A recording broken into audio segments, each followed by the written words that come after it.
ఇక ఆలస్యం చేయకుండా త్వర కొన్ని విలువైన సంగతులు మనం విందాం. కొన్ని వారాలుగా లేదా కొన్ని నెలలుగా క్రొత్త నిబంధన అర్థం చేసుకునే ప్రయత్నం మనం చేస్తున్నాం. అందరూ ఫాలో అవుతున్నారుగా. ఈరోజే కొత్తగా వచ్చిన వారు, ఈరోజే కొత్తగా లైవ్ చూస్తున్న వారు ఎవరైనా ఉంటే వాళ్ళ కొరకు చిన్న వివరణ. కొన్ని వారాలుగా క్రొత్త నిబంధన అర్థం చేసుకునే ప్రయత్నం మనం చేస్తున్నాం. అంతకుముందు పాత నిబంధన యొక్క ఓవరాల్ వ్యూ మనం చూస్తాం. అంటే ఏంటి పాత నిబంధన అంటే? పాత నిబంధనలో దాని అవుట్లైన్స్ అంటే మనం అర్థం చేసుకునే ప్రయత్నం, దాని నైసర్గిక స్వరూపాన్ని, దాని బౌండరీస్ మనం అర్థం చేసుకున్నాం. ఆది కాండం నుంచి మలాకి గ్రంథం వరకు దాని పరిస్థితుల యొక్క పరంపర ఎలా కొనసాగిందో మనం చూసాం. ఆ తర్వాత న్యూ టెస్టిమెంట్ యొక్క ఓవరాల్ వ్యూ మనం చూసాం. క్రొత్త నిబంధన యొక్క సర్వే. ఆ చూసిన తర్వాత ఇది క్రొత్త నిబంధన అంటే మనకు అర్థమైంది. ఈ రెండు నిబంధనలు చూసిన తర్వాత ఈ నిబంధనకి మధ్యస్థంలో ఒక నిశ్శబ్ద కాలం ఉంది. దాన్నే సైలెంట్ ఇయర్స్ అంటారు. దాన్ని ఆ నిశ్శబ్ద సంవత్సరాలు సుమారు 400 సంవత్సరాలు.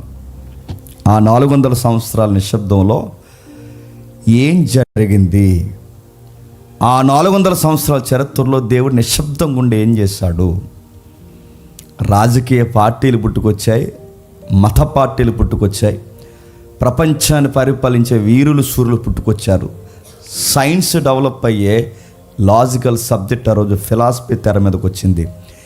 ఇలాంటివన్నీ ఆ రోజు పరంపర కొనసాగుతున్నప్పుడు దేవుడు తన పని తాను చేస్తూ తన కుమారుని రాకకు కావలసిన ప్రపంచాన్ని సిద్ధపాటుకి గురి చేసి కాలము సంపూర్ణమైనప్పుడు తన కుమారుని ఇలలోనికి పంపాడు. ఆ పంపినప్పుడు ఆయన భూమి మీదకి వచ్చి ఏం చేశాడు, ఎలా పుట్టాడు, ఆయన స్థితిగతులు ఏంటి, ఆయన వంశం ఏంటి అన్నదే క్రొత్త నిబంధన తెలియజేస్తుంది.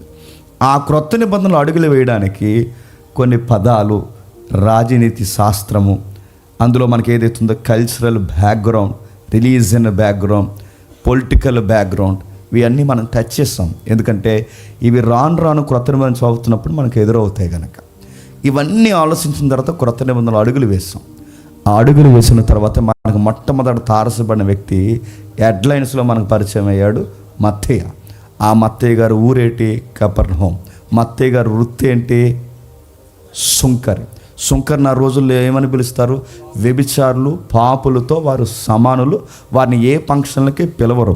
అలాంటి స్థితిగతుల్లో ఉన్న మత్తయ్యని మనుషులు పట్టించుకోలేని వారిని, బ్యాక్గ్రౌండ్ బాగాలేని వారిని, గుప్పడి మెతుకుల కొరకు అన్యాయాన్ని కొడిగట్టిన వారిని మార్చి పిలిచి అపోస్తులను చేసి మత్తయ్యని శిష్యుల్లో ఒక శిష్యుని చేస్తే ఆ మత్తయ్య, నేను మత్తయి సువార్త రాయాలి, పలానా టైంలో పలానా సంవత్సరంలో రాజమండ్రిలో కూర్చున్న చర్చ్ నా మత్తయి సువార్త చదువుకుంటారని మత్తయి సువార్త రాయలేదు. మత్తయి సువార్త అని పిలవబడుతుందని కూడా మత్తయ్యకి తెలియదు.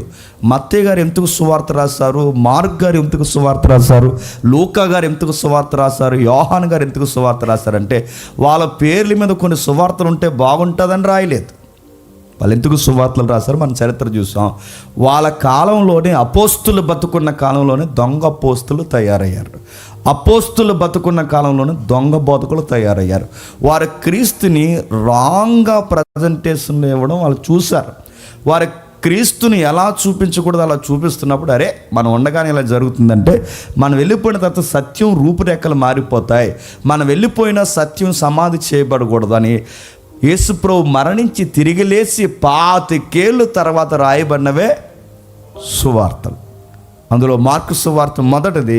కానీ మార్కు సువార్తను మొదటి వరుసలో పెట్టకుండా క్రొత్త నిబంధనకు మొదటి వరుసలో మత్తయి సువార్తను ఎందుకు పెట్టారంటే, ఇవన్నీ మీకు జ్ఞాపకం చేస్తున్నాను కొత్త వాళ్ళ కొరకు కూడా. ఎందుకు దాన్ని మొదటి వరుసలో పెట్టారంటే, పాత నిబంధన క్రొత్త నిబంధనకు లింక్ అవ్వాలంటే ఒక బ్రిడ్జ్ ఉండాలి. ఆ బ్రిడ్జే జీనియాలజీ. ఆ జీనియాలజీని లింక్ చేసి రాసిన రైటర్ హాదర్ ఎవరైనా ఉన్నారంటే ఎవరు చెప్పండి? మత్తయి గారు. అందుకే మత్తయి గారు ఆయనకి దానికి సరిపోయినవాడు కనుక మత్తయి గారు సువార్త పాత నిబంధన లింక్ చేసి ఒక బ్రిడ్జిలాగా మత్తయి సువార్త మొదటి అధ్యాయాన్ని పెట్టాడు కనుక మొదటి అధ్యాయాన్ని దానికి లింక్ అయి ఉంది కనుక సువార్త అంటే మత్తయి సువార్త క్రొత్త నిబంధనలో మొదటి పుస్తకం అయింది. ఆ మత్తయితో మనం పరిచయం ఏర్పరచుకున్నాం. మత్తయి సిటీ ఏంటో మనం చూసాం, ఆయన వృత్తి ఏంటో మనం చూసాం, ఆయన పరిస్థితులు ఎలా ఉంటాయని చూసాం. ఆ చూసిన తర్వాత ఆయన రాసిన మొదటి అధ్యాయం మొదటి వచనాన్ని టచ్ చేస్తాం. ఆ మొదటి వచనం అబ్రహాం గారి యొక్క పేరెంట్స్ ఎలాంటో మనం చూస్తాం, అబ్రహాం పరిస్థితి ఏంటో మనం చూస్తాం, దావీదు యొక్క బ్యాక్గ్రౌండ్ ఏంటో చూస్తాం, దావీదు నాన్నగారి పరిస్థితి ఏంటో చూస్తాం. ఇవన్నీ చూసిన తర్వాత అబ్రహాం గారి కుమారుడు ఇస్సాకుని చూస్తాం. లాస్ట్ వీక్ అక్కడ ఆగాం. ఆ ఇస్సాక్ గారి పరిస్థితి మనం చూసినప్పుడు ఇస్సాక్ గారి స్టోరీ మనకు తెలుసు. ఇస్సాక్ అంటే ఎంతమంది మనం బోధించిన అబ్రహాం సైడ్ నుంచి మనం పరిశీలిస్తాం, కానీ ఇస్సాక్ సైడ్ ఏం జరిగిందో మనం చూడం. ఆ ఇస్సాక్ సైడ్ మనం చూసినప్పుడు ఇస్సాక్ గారి పరిస్థితులు మనకు స్పష్టంగా అర్థమయ్యాయి. ఎంత స్పష్టంగా అర్థమయ్యి మనకు తెలుసు. ఇస్సాకు భయపడింది కేవలం వాళ్ళ నాన్నగారికే కాదు, ఇస్సాకు భయపడింది వరకు తెలుసు, దేవుడికి భయపడి. ఇస్సాకు బిరుదు ఉంది. ఇస్సాకు బిరుదు చెప్పిన యెహోవాకు భయపడి ఇస్సాకు అంటే దేవునికి భయపడి, ఆయన బిరుదే దేవుడికి భయపడ్డం. ముగ్గురు పితరులు ఉంటే ఆదికాండం భాగం ఏంటంటే ఆదికాండం 3 భాగాలుగా విడదీస్తారు. అబ్రహాము, ఇస్సాకు, యాకోబు. ఇదే ఆదికాండం, గుర్తుపెట్టుకోండి. ఈ అబ్రహాము, ఇస్సాకు, యాకోబు ఏదైతుందో ఈ ముగ్గురులో అంటే ఈ పితరుల్లో లేనిది లేదా వీళ్ళిద్దరిలో లేనిది ఆ బిరుదు ఎవరికంటే ఇస్సాకు ఇచ్చారు.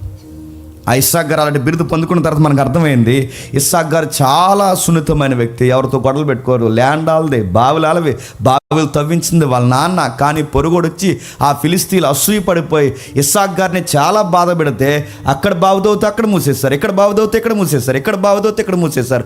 అబ్రహాం గారి యొక్క వారసత్వాన్ని పునిపుచ్చుకున్న ఇస్సాకు వీళ్ళతో ఎవరితో గొడవలు పెట్టకుండా అక్కడ బావి మూస్తే అక్కడ పోయాడు, అక్కడ బావి మూస్తే అక్కడ పోయాడు. కానీ గమ్మత్తు ఏంటంటే ఇస్సాకు ఎక్కడికి పోయాడో జలాలు, నీళ్లు కూడా అక్కడికే పోయాయి. ఇస్సాకుని తరిమే కొలుది నీళ్లు కూడా ఆయన వెనకాల నడిచిపోయాయి. అప్పుడు ఇస్సాకుని చూసి అర్థమైంది పబ్లిక్కి లేదా ఈ రోజులకి ఏమర్థమైందంటే ఇస్సాకుతో దేవుడు ఉన్నాడు, ఇంతో గొడవలు పెట్టుకోకూడదు, మేము తప్పు చేస్తాం, నీకు ఎగ్నెస్ట్గా మేము ప్రవర్తించాం, మమ్మల్ని ఏం చేయకు, దయచేసి మాకు శాపాన్ని గురి చేయకు, నువ్వు దూరంగా ఉంటే మేము దూరంగా ఉంటామంటే మీరు అలాంటి ఏం టెన్షన్ పెట్టుకోకండి, రండి మనం అందరం కలిసి లవ్ ఫీస్ట్ పెట్టుకుందాం అని వాళ్ళకి ప్రేమ విందు పెట్టి చక్కగా భోజనం తిన్న తర్వాత జాగ్రత్తగా వెళ్ళండి అని వాళ్ళకి వీడుకోలు చెప్పాడు. అక్కడ ఆగం. ఇప్పుడు మళ్ళీ మనం టచ్ చేస్తున్నాం. చూద్దాం మత్తయి సువార్త. అర్థమైనా అర్థమైనట్టే. మత్తయి సువార్త మొదటి అధ్యాయం, మత్తయి సువార్త మొదటి అధ్యాయం మొదటి వచనం నుంచి చదువుదాం.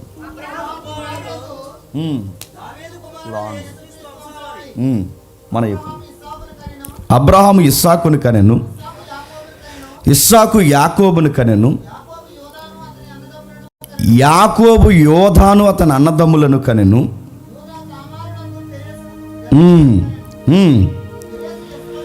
పెరోసి ఎస్రోనును కనెను, ఎస్రోను అరామును కనెను, ఆరాము అర్మినాదాబును కనెను, నైస్రుని కనెను. ఆగుదాం.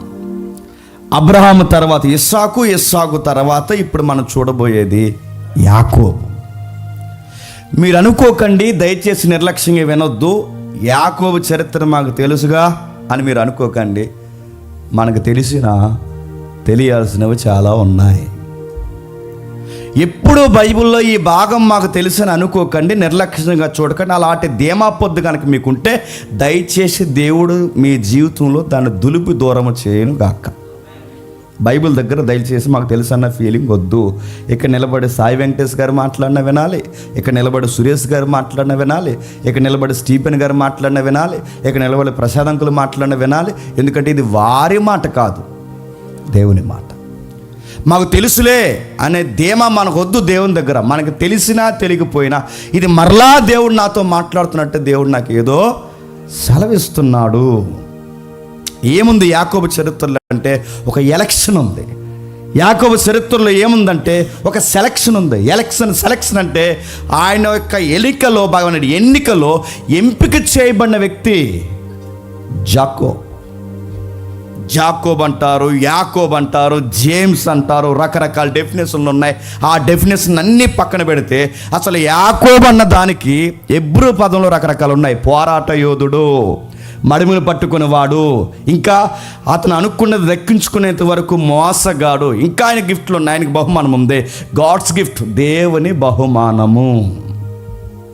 ఇలాంటి నామకరణాలతో అర్థాలతో పిలువబడిన ఈయన ప్రారంభం ఎలా ప్రారంభమైందంటే అబ్రహాము, ఇస్సాకు, ఇస్సాక్ గారు అబ్బాయే యాకోబు, అబ్రహాం గారు మనవడే యాకోబు. ఏంటి యాకోబు స్టోరీ? ఒకసారి టూకీగా మనం టకటక చూద్దాం. మనకి ఆశీర్వాదకరమైన కొన్ని సందర్భాలు ఉన్నాయి, జాగ్రత్తగా మనం చూద్దాం. ఆదికాండం 25వ అధ్యాయం, ఆదికాండం 25వ అధ్యాయం, త్వరగా ఆదికాండం 25వ అధ్యాయం 19వ వచనం నుండి. అబ్రహాము కుమారుడు ఇస్సాకు వంశావళి. అబ్రహాము ఇస్సాకును కనెను. ఇస్సాకు పద్నరాములో నివసించు సిరియా వాడైన బెతీయేలు కుమార్తెయును, సిరియా వాడైన లాబాను సహోదరి అయిన రెబక్కాను పెళ్లి చేసుకున్నప్పుడు ఇస్సాకుకి 45 సంవత్సరములు గలవాడు. ఇస్సాకు భార్య గొడ్రాలి గనుక అతడు ఆమె విషయమై యెహోవాను ఏడుకొనెను. యెహోవా అతని ప్రార్థన విధును గనక అతని భార్య అయిన రెబెక్కా గర్భవతి ఆయను. ఆమె గర్భంలోని శిశువులు ఒకనితో ఒకడు పెనుగులాడుకొనుచుండగా గనుక ఇలాగైతే నేను బ్రతుకుట ఎందుకు అని అనుకొని ఈ విషయమై యెహోవాను అడుగ వెళ్ళెను. అప్పుడు యెహోవా ఆమెతో ఇట్లనెను, 2 జనములు నీ గర్భములో కలవు, 2 జనపదములు నీ కడుపులో ఉండి ప్రత్యేకముగా వచ్చును. ఒక జనపదము కంటే ఒక జనపదం బలిష్టమయుండును. పెద్దవాడు చిన్నవాడికి దాసుడగును. యాకోబు చరిత్ర ప్రారంభమయ్యింది. యాకోబు చరిత్ర, వాగ్దాన పుత్రుడు, పిలవబడినవాడు, ఇంకా చెప్పాలి అంటే ఎలక్షన్లో సెలెక్ట్ అయినవాడు, ఇంకా చెప్పాలి అంటే దేవుని చేత పిలవబడిన యాకోబు హిస్టరీ స్టార్ట్ అయ్యింది. ఎవరు వీళ్ళ పితరులు? ఎవరు? వీళ్ళ తాతయ్య గారు అబ్రహాము, వీళ్ళ నాన్నగారు ఐజక్. వీళ్ళ ఐజక్ ఎవరైతున్నారో ఆయనకి 40 ఏళ్లలో పెళ్ళి అయింది. వాళ్ళ అమ్మగారి వయసు ఏమో 16-17 సంవత్సరాలు, వీళ్ళ నాన్నగారి వయసు ఏమో 40 సంవత్సరాలు. వీళ్ళిద్దరి మధ్య వయసు వ్యత్యాసం లేదు. నువ్వు చిన్నదానివి, నేను పెద్దోడిని, ఇలాంటి వ్యత్యాసం ఏమీ లేకుండా, వాళ్ళ వయసు తారతమ్యం లేకుండా వాళ్ళ మనసు ఒక్కటి అయ్యింది. వాళ్ళిద్దరూ దేవుని ప్రణాళికలో పెద్దలకి దేవునికి భయభక్తులు కలిగి నడుములను జీవితాల్ని కట్టుకున్న చక్కటి యవనస్తులు ఐజక్, రెబెక్కా. రెబెక్కా స్టోరీ మనకు తెలుసు. ఆ అమ్మాయి సాక్షి. మీరు ఇంటికి వెళ్ళి, నేను చాలాసార్లు చెప్పాను, మీరు ఇంటికి వెళ్ళిన తర్వాత చదవండి. రెబెక్కా స్టోరీ మనకు తెలుసు. ఆ అమ్మాయి చక్కని చిన్నది. ఆ చిన్నది పురుషుని ఎరగనది. ఆ అమ్మాయి ఎవరితోనూ స్నేహాలు చేయదు. ఈడెవడే అని అడిగాడట. ఫ్రెండు అందంట. మాది వెళ్దు మరి, ఆడెవడని అడిగారట.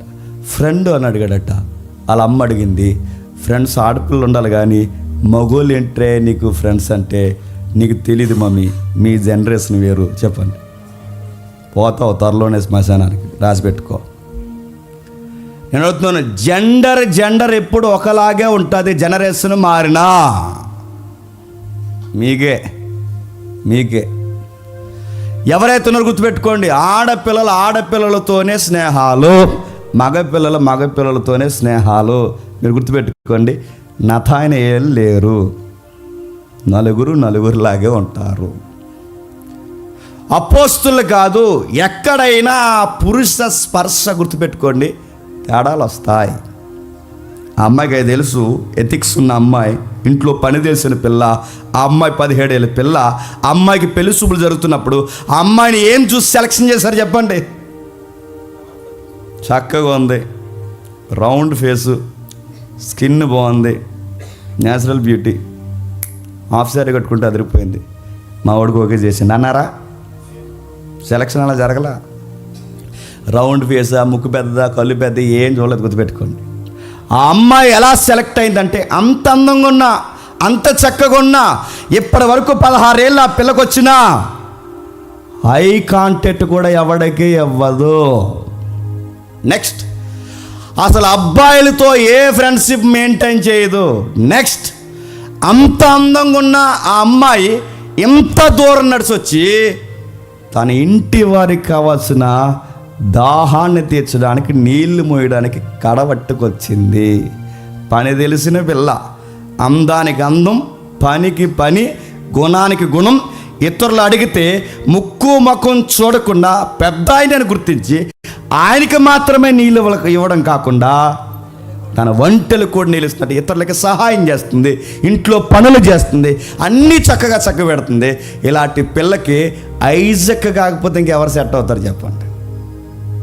ఇప్పుడున్న పిల్లలు ఇప్పుడు రకాలు చెప్పండి ఎలా ఉన్నారు?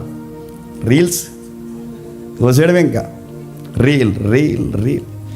ఏయ్, ఆ తినే కంచం దగ్గర రీల్స్ ఏంటి అంటే తినేసి సగం వదిలేసి అందంట, తీసేమమ్మీ కంచం అందంట. నువ్వు ఆ కంచం కూడా కడగపోతే ఏమంటారే? కొంచెం కంచం, నేను కంచాలు కడగేదాన్ని కనబడుతున్నాను నీకు. కంచాలు కడుగుతాంటే మేడం గారు వజ్రాలు కడుగుతావా? ఏం కడుగుతావు? నువ్వు తిన్న ప్లేట్ నువ్వు కడక్కపోతే రేపు పొద్దున్న కాపురం చేయగలుగుతావా అని అడుగుతున్నాను. కాపురం చేయగలవా? కంచం కడగ రాదు, అన్నం వండడం రాదు, పని చేయడం రాదు, డ్రింకింగ్ వాటర్ సప్లై చేయడం రాదు. నీ బొంద నీకేమొచ్చు? పేరంలో రాసుకోవడం వచ్చి నీకు అంతే. రీల్స్కి ఎంటడం వచ్చి నీ బొంద అడుగుతాను. బ్యూటీతో కాపురం చేసేయగలవా? లింగిలింగమని ఒక పిల్ల 2 పిల్లలు పుడితే అప్పుడు మొత్తం కథ అంతా అర్థమైపోద్ది. నాకేసి సాకేస్తారు వాళ్ళిద్దరు పుట్టిన గుర్తుపెట్టుకోండి. కొన్ని సూచి చెప్తున్నాను, ఏంటి అని అడగండి డీటెయిల్గా. సూత్రం అన్నీ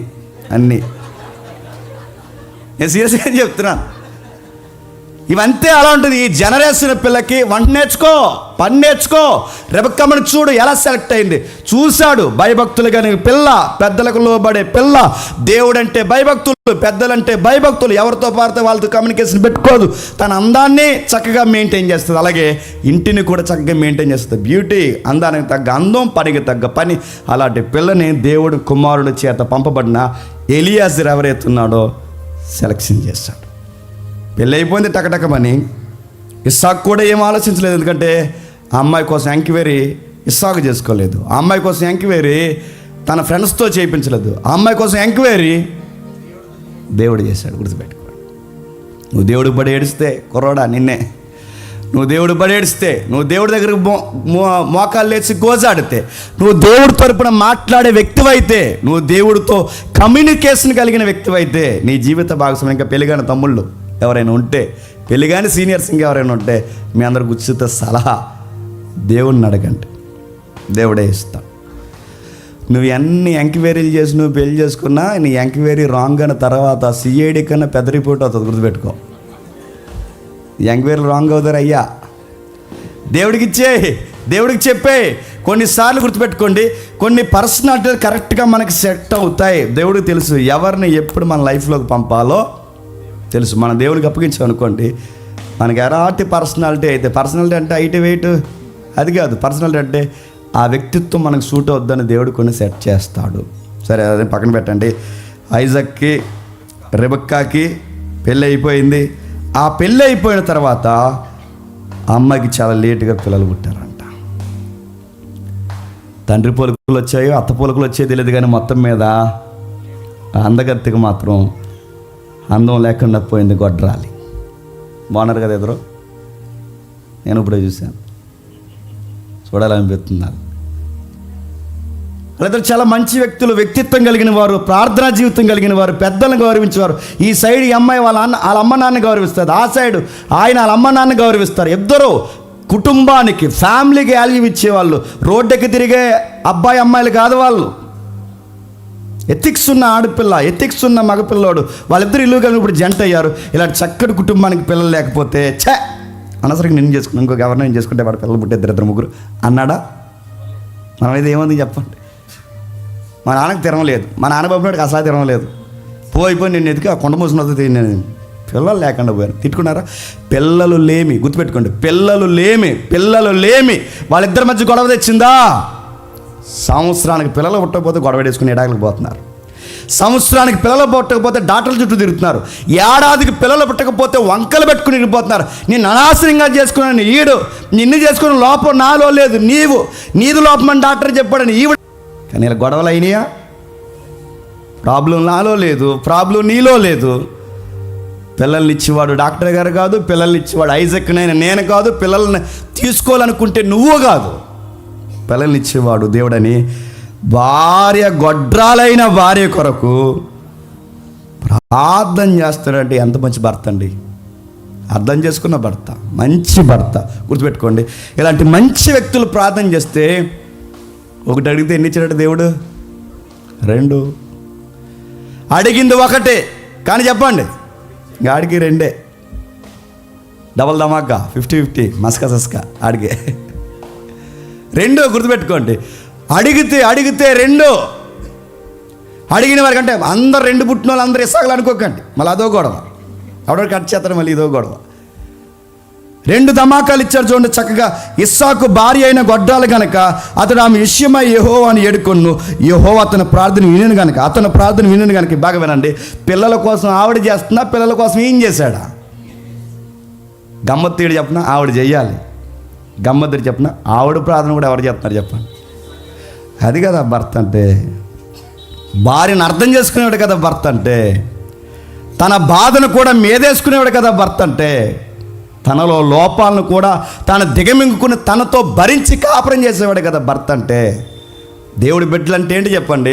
భార్యకి లోపం ఉన్నా, భార్యకి మాట్లాడడం రాకపోయినా, భార్యకి సరైన స్థితిగతులు లేకపోయినా, దేవుడు నమ్మో ఏదో విధంగా నా జీవితంలోనికి ఒక అమ్మాయిని పంపించాడంటే తను భరించడమేగా భర్త అంటే. అదేగా మన భర్తగా వాళ్ళతో కాపురాలు చేయాల్సిన విధానం. అంతేగాని నేను అనవసరంగా చేసుకుని ఇంకో దేన్ని అన్న చేసుకుంటే నాకు కలిసి వచ్చేదని అన్నామే అనుకోండి, గుర్తుపెట్టుకోండి. తర్వాత అలా తిరిగి వచ్చి చెప్పండి, సిగ్గు లేకుండా సారీ చెప్పండి. ఎందుకంటే ఆవిడ అనుకుంటే రాలేదు, నువ్వు అనుకుంటే రాలేదు. ఎవరు అనుకుంటూ వచ్చారు చెప్పండి? దేవుడు అనుకుంటూ వచ్చారు.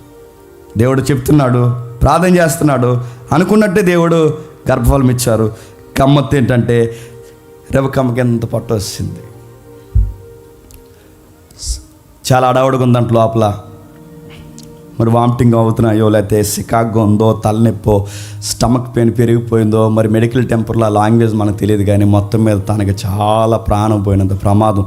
ఇసుకొచ్చేసింది. చివరికి ఆ ఇసుకుదల ఎంత వచ్చిందంటే ఈ నొప్పులకి నేను చచ్చిపోయేలా ఉన్నాను, ఈ నొప్పులకి నేను చనిపోయేలా ఉన్నానని ఆమె గర్భంలో అటు ఇటు చాలా బాధపడిపోతుంది. తనకు ఊపిరి అందట్లేదు, నొప్పులు ఎక్కువైపోయే. ఆ నొప్పులు తీవ్రత ఎలా ఉంటుందో మనకు తెలుసు. అప్పుడు ఈ మధ్యకాలంలో ఈ యుగంలో లేదా ఈ టెక్నాలజీ మీడియాలో ఆ నొప్పులు తీవ్రత ఎలా ఉంటుందో డెసిబుల్స్ను మనకు చూపిస్తున్నారు. కొన్ని వీడియోస్ మీరు చూస్తున్నారు లేదో. ఒక మగపిల్లవాడికి సుమన్ టీవీలో అనుకుంటే ఒక మగపిల్లవాడికి రీల్స్ వస్తుంటే చూసాను నేను ఎప్పుడో. ఆ మగపిల్లవాడికి ఒక తల్లి పడే వేదన ఎలా ఉంటుందో వాడికి బెల్ట్ పెట్టారు. నొప్పి ఎలా ఉంటుంది, పొత్తుకొడుపుకి బెల్ట్ పెట్టారు. ఆ బెల్ట్ పెట్టాక 100% నొప్పి వచ్చే దాంట్లో వాడికి 25 పెట్టారు. ఆ 25లో ఆ బెల్ట్ వాడికి ఆ ఎలక్ట్రికల్ మూమెంట్ పెడితే అది 25 తట్టుకోలేక తీసేమన్నాడు. కళ్ళని నీళ్ళు వస్తున్నాయి. అప్పుడు యాంకర్ అడిగాడు ఆ అబ్బాయిని, ఎలా ఉందని అడిగితే ఆ యాంకర్ అంటాడు, మా అమ్మ నాకు గుర్తొచ్చింది అన్నాడు. 25 నేను తట్టుకోలేకపోతున్నానంటే అంతకు పైనే ఇంత నొప్పి భరించి మా అమ్మ నన్ను కన్నదన్నప్పుడు మా అమ్మ మీద నాకు గౌరవం పెరిగిపోయింది అన్నాడు. ఎంత భరించింది అమ్మ. అందుకే పెద్దలు ఏమంటారంటే ఒక బిడ్డని కనడం అంటే చచ్చిపోయి మళ్ళీ బతకడమే. ఒక ఎముక ఇరిగితేనే చాలా కష్టం. అలాంటిది ఒంట్లో ఉన్న ఎముకలన్నీ ఇరిగిపోతే ఎంత చావు కలొస్తుంది. అంత బాధపడితేనే ఒక బిడ్డని కంటారు. ఆపరేషన్ అయినా అది సుఖమైన కానుపైన ఏదైనా ఖచ్చితంగా అది పడాల్సిందే. అలాంటి బాధపడాలి. అలాంటిది ఒక బిడ్డని కంటే ఎంత ఇబ్బంది అయితే రెబెక్కమ్మకి 2 బిడ్డలు అంట. లోపల ఏం జరుగుతుందో చెప్పడానికి నర్సు గారు లేరు అక్కడ. లోపల ఏం జరుగుతుందో చెప్పడానికి చెప్పండి స్కానింగ్స్ లేవు అక్కడ. లోపల ఏం జరుగుతుందో చెప్పడానికి అంత మెడికల్ మూమెంట్ లేదు అక్కడ. లోపల ఏం జరుగుతుందో చెప్పడానికి ఇలాగో చేయబెట్టుకుని నేను తలకాయలు తగ్గుతానికి ఇద్దరు అనుకోవడానికి లేదు అక్కడ. మరి ఎలా వాళ్ళ తీవ్రత, డివోషనల్ లైఫ్ ఎంత నిగూఢంగా కనిపిస్తుందో చూడండి. వాళ్ళ ఆధ్యాత్మిక స్థితిగతి. ఆమె ఎక్కడికి పోలేదట సమస్య వచ్చినప్పుడు. ఎక్కడికి పోతుంది? ఎవరిస్తున్నారో ఆయన దగ్గరికే పోయింది. ఇలాగైతే నేను బ్రతుకుంటే ఎందుకు అనుకుని ఎక్కడికి వెళ్ళి దేవుడి దగ్గరికే పోయి మాట్లాడుతుంది. దేవుడి దగ్గరికే పోయి మాట్లాడుతుంది చూడండి. అవి ఏంటి ప్రభు అంటే మనం నేర్చుకోవాల్సింది, ఏ బాధలున్నా, ఏ ఇబ్బందులున్నా, ఏ సమస్యలున్నా, ఎలాంటి ఒడిదుడుకులు మనకు ఎదురైనా, ఇసుకుపోయేంత డిప్రెషన్లోకి మనం వెళ్ళిపోయినా ఆ టైంలో మనం చేయాల్సింది చెప్పిన ఆ ఇసుకుదలలో రాంగ్ డెసిషన్స్ తీసుకోకండి. ఆ ఇసుకదలు అలా తెచ్చి మోకాళ్ళు వేసి చేతులు పైకెత్తి చెప్పండి, దేవుడికి చెప్పండి, ఖచ్చితంగా నీకు గుడ్ న్యూస్ చెప్తాడు. బాధలు వచ్చిన రెబెక్కమ్మకి దేవుడు చెప్పిన గుడ్ న్యూస్ ఏంటి చెప్పిన? ట్విన్స్ అమ్మా అని చెప్పాడు. ట్విన్స్ లోపల ఉన్నారు. గుడ్ న్యూస్ బాగా వినండి. లోపల ఏం జరుగుతుందన్న బాధకు ఉపశమనం ఏంటి చెప్పిన? లోపల ఇద్దరున్నారు. 2 నేషన్స్, 2 నేషన్స్ ఉన్నాయి లోపల. 2 జనపదాలు, 2 జనాంగాలు, 2 దేశాలను ఆక్రమించే జనాభా నీలో నుంచి రాబోతున్నారు అనగానే నొప్పి ఉంటుందంటారు, నొప్పి మర్చిపోయి ఉంటుందంటారు. చెప్పండి, నప్పు మట్టిమాయి జండుమం కాదు. గుడ్ న్యూస్ దేవుడు చెప్పాడు, ఎట్నే మర్చిపోయింది. తాను మర్చిపోతుండగా అలా ఆలకిస్తుంది, నొప్పి మర్చిపోయింది. దేవుడు మాట్లాడుతాడు, అమ్మా నీకు విషయం చెప్పాలి, నీకు 2 ఉన్నారు, భవిష్యత్తు చెప్తాను, 2 ఉన్నారు. 2 జనపదాలు ఉన్నాయి, 2 నేషన్స్ నీ గర్భంలో పెనుగులాడుతున్నాయి. భవిష్యత్తు చెప్తున్నాను, గుర్తుపెట్టుకో. చిన్నోడు పెద్దోడికి యజమానుడు అవుతాడు, పెద్దోడు చిన్నోడికి దాసుడు అవుతాడు. నీ బిడ్డల యొక్క డిజైర్స్, నీ బిడ్డల యొక్క ఫ్యూచర్, నీ బిడ్డల యొక్క యాటిట్యూడ్ ఎలా ఉండబోతుందో ముందే చెప్తున్నాను. జర జాగ్రత్త చిన్నోడు అన్నది. అదిరిపోయింది. ఇంకా ఆ గుడ్ న్యూస్ ఇంకా నొప్పులు రాలేదు. తర్వాత ఎవరికి వచ్చినట్టు ఏమి రాయబడలేదు, ఇంక లేవు నొప్పులు, మట్టుమాయి. ఇక నొప్పులు లేవు, బాధలు లేవు, అన్నీ మర్చిపోయింది. ఆ తర్వాత ఏం జరుగుతుందో మీరు జాగ్రత్తగా చూస్తే ఇక్కడ మనకు కనబడుతుంది చూడండి. 2 జనపదములు నీ గర్భముల కలవు. 2 ప్రత్యేకమైన జనముల కంటే ఒక జనపద కంటే ఒక జనపదము బలిష్టము గుండును. పెద్దవాడు చిన్నవాడికి దాసుడవుతాడు. పెద్దవాడు చిన్నవాడికి దాసుడవుతాడు. ఇప్పుడు మనకి ఈ స్టోరీలో, ఈ కాంటెక్స్ట్లో మన హీరో ఈ వారానికి చెప్పండి చిన్నవాడు. ఆ చిన్నవాడి గురించి ఒకసారి మనం టచ్ చేద్దాం. ఏం చెప్తున్నా ఆ చిన్నవాడి కంటే మీకు బాగా అర్థం కావాలంటే ఒక్కసారి ఈ చిన్నవాడి పట్ల ఎలక్షన్ లేదా సెలక్షన్, కాంప్లికేటెడ్ సబ్జెక్ట్, తర్వాత ఎప్పుడైనా మాట్లాడుకుందాం. దేవుడు కొందరు వ్యక్తులు అంటే ఇంత లెక్క ఉండాలి, ఇంతమంది జనాభా ఉండాలి. ఇప్పుడు ప్రజెంట్ జనాభా ఎంత? మిమ్మల్ని అడగడం నా బుద్ధి తక్కువ. చెప్పండి, లైవ్లో అడుగుతాను, నా కర్మ కాదు. చెప్పండి, ఎంత కాదు? 800 కోట్ల 800 కోట్లు. 800 కోట్లు ఎలక్షన్ అంటారు. ఈ ఎలక్షన్ అంటే దేవుడు ఎంత ఎలక్షన్లో 800 కోట్లు పెడితే ఈ ఎలక్షన్లో ఏం జరుగుతుందో చెప్పనా? సెలక్షన్ జరుగుతుంది. దేవుడు అబ్రహాము సెలెక్ట్ అయ్యాడు, ఐజాక్ సెలెక్ట్ అయ్యాడు. ఇప్పుడు థర్డ్ పర్సన్ ఎవరు చెప్పండి? జాకోబు సెలెక్ట్ అవుతున్నాడు. అంటే దేవుడు సెలెక్ట్ చేస్తాడా? నిన్ను సెలెక్షన్ చేస్తాడు, నన్ను సెలెక్షన్ చేస్తాడు. కాకపోతే ఆ సెలక్షన్ వచ్చే ఆఫర్ను ఉపయోగించుకున్నవాడే విజేత అవుతాడు. ఇదే సెలక్షన్ ముందు యాసావుకి ఇచ్చాడు, ఫెయిల్ అయ్యాడు. అదే సెలక్షన్ ఇప్పుడు జాకోబుకి ఇచ్చాడు, చెప్పండి, పాస్ అయ్యాడు. దేవుళ్ళో పక్షపాతం లేదు. నువ్వు పుట్టావన్నది ఎలక్షనే, నిన్ను పిలిచాడన్నది సెలక్షనే. దేవుళ్ళు ఇచ్చేసాలు లేవు. ఎక్కడ పల్లెటూర్లు, ఎక్కడ సిటీ, ఎక్కడ మా ఊరు, ఎక్కడ మేము ఉండవేంటి. నేను ఉద్యోగానికి సెలెక్ట్ అయిన కొత్తలో నాకు పెద్ద బిగ్ క్వశ్చన్స్ ఏంటి చెప్పిన? అసలు నేను మా వాళ్ళందరూ అదిగో మా అన్నయ్య అక్కడ ఉన్నాడు చివరిలో, వాడు వీళ్ళందరూ కలిసి పోలీస్ డిపార్ట్మెంట్లో ఎక్కడ కాకినాడ రూరల్ సెలెక్ట్ అయ్యారు. నేను మాత్రం వాళ్ళతో పాటు సమానంగా మార్కులు వచ్చిన నేను రాజమండ్రి సెలెక్ట్ అయ్యాను. నాకు అర్థమవుతుంది నేను ఎక్కడ ఎందుకు సెలెక్ట్ అయ్యాను, వాళ్ళందరూ అక్కడ సెలెక్ట్ అవ్వడం బట్టి మళ్ళీ నేను తిట్టుకునేవాడిని. వీళ్ళు అసలు సువార్త చేయరు, వాళ్ళే. నేను సువార్త చేసి నేను ఎక్కడ ఎందుకు పడ్డాను? వాళ్ళు జాబ్ చుట్టూ తిరుగుతాను, నేను బైబిల్ అడుగు తిరుగుతాను. నన్ను ఎందుకు ప్రభు ఇక్కడ వేస్తాను. కానీ ఎన్నిసార్లు ప్రార్థన చేసిన ఆ ప్రార్థనకు జవాబు హోమ్ మినిస్టర్ గారు రోజులు హోమ్ మినిస్టర్ పెట్టుకుని ఏంటి ప్రభావ నేను ఎక్కడ పడ్డా ఏంటి ప్రభావ హోమ్ మినిస్టర్ లెటర్ పెట్టుకుని ఏదో మా జిల్లాకి వేస్తే ఏంటంటే మా ఊరు చుట్టూ సువార్త చేసుకుని ఇదిగో తమ్ముళ్ళు అందరినీ వేసుకుని సాయంత్రం వేసారు సువార్త చేద్దాం నా feeling. ANS anti Naxal squad ఏదైతే ఉందో ఆ టూర్కి వెళ్ళి 15 రోజులు అడవులు తిరిగితే 15 రోజులు సెలవు వస్తుంది. ఆ ధీమాతో నేను ఏం చేసాడంటే అందులో ఆ ఏఎన్ఎస్లో పోదామని సెలవు ప్లాన్ చేశాను. అసలు నా లెటర్స్ అన్నీ బ్యాకప్ అయిపోయినాయి, ఎక్కడ జరలేదు. నాకు అర్థం కాలేదు. నన్ను ఇసిరేసేవారు అందరూ. మళ్ళీ ఇందులో పోనీ ఏనైనా రాజమండ్రిలో సెలెక్ట్ అయితే రాజమండ్రిలో వేయలేదు, తీసుకెళ్ళి ఆ సీతనారంలో పడేస్తారు. ఆ సీతనారం పేరింటేనే నాకు సౌండ్ మారిపోయింది. అది ఎక్కడో 25 కిలోమీటర్ల అవతలు ఉంటుంది. అక్కడెక్కడ నాకు అస్సలు అర్థమయ్యేది కదా, ఈ రాజమండ్రి సెలెక్ట్ అవ్వడం ఏంటి, ఇదంతా ఏంటి. కానీ నాకు ఇన్ని సంవత్సరాల తర్వాత అర్థమవుతుంది నేను ఎందుకు రాజమండ్రి సెలెక్ట్ అయ్యాను. ఆ జాబ్ లేకపోతే లైఫ్లో నేను రాజమండ్రి రాను. నేను రాజమండ్రి రాకపోతే ఇక్కడ నోటిఫికేషన్ రిలీజ్ అవ్వకపోతే ఈ చర్చే ఉండదు. ఈ చర్చే లేకపోతే ఇక్కడ నేనే నిలబడను. ఇక్కడ నేనే నిలబడకపోతే ఈ వారం మీరు వాక్యమే వినరు. ఇది ఎలక్షన్. చెప్పండి, సెలక్షన్. బిగ్ ప్లాన్స్ ఇవన్నీ. దేవుడికి చాలా చాలా సుదీర్ఘమైన ప్లాన్స్ ఉంటాయి. అప్పుడు నేను ఒక్కనే వచ్చిన ఏరియాకి నాకు ఎవరు తెలియదు. అప్పుడు శ్రీకాంత్ అని కూడా పరిచయం లేడు, అంకుల్ తెలియదు, ఎవరు తెలియదు. కానీ నాకు ఇప్పుడు అర్థమవుతుంది ఎందుకు వచ్చాను.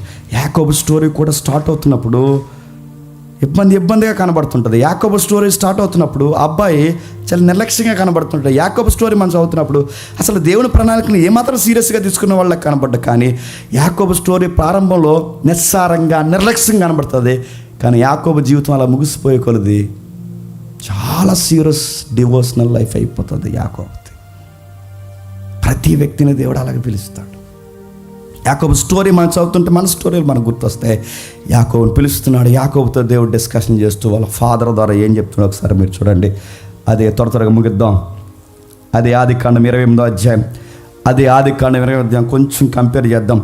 అది ఆదికాండం 28వ అధ్యాయం 3-4 వచనాలు చదువుదాం. సర్వశక్తి గల దేవుడు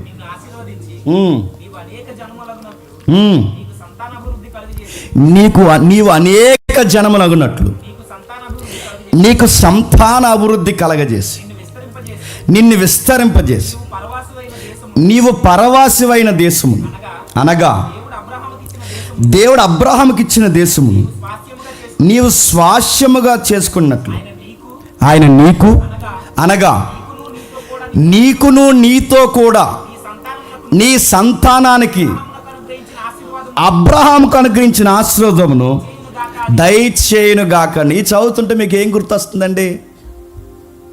9:30 అయిందని గుర్తొస్తుందా? ఇది చదువుతుంటే మీకు ఏం గుర్తొస్తుంది?